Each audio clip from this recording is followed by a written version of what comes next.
I alluded to BQL earlier, and obviously that's a buyer qualified lead. And Jordan, coming to you because you've been doing the doing. You know, with the buyer qualified lead, you're expecting the buyer to opt themselves in. They're telling you that they've got the problem and that they need you. Yeah. Can you give some tips on how to qualify finding that buyer actually has the problem?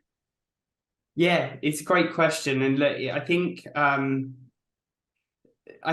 of the big challenges that's faced is how people manage discovery calls. Typically, you're looking to check a number of boxes to put them in the MQL, SQL, whichever box you're looking to put them in. But the way that we try to manage those calls is initially entering the call with almost no expectation. You're entering the call looking to have a conversation with someone. And then using a mix of sort of directional questioning and genuine curiosity to try and encourage the buyer to reach that point where, they go, yeah, actually, we should have another call.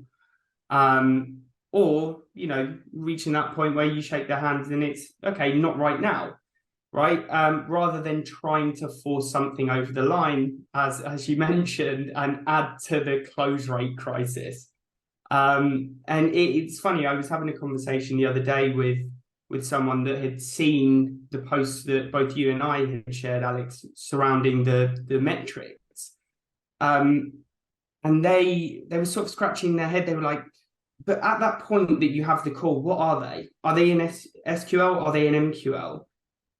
And I said, well, neither. I'm just having the conversation with the person. How can I, without talking to them, understand at what point they're at in their process? Once I'm on the call, we can talk about what each of us do, get a better understanding, ask very purposeful questions to identify where they are in their process, what their problem is, and then go on this symbiotic journey to finding a solution and finding value.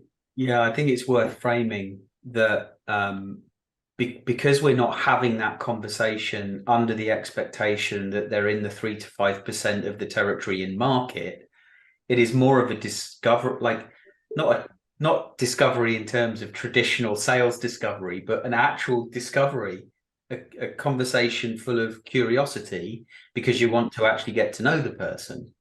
And see where the conversation goes, and if you have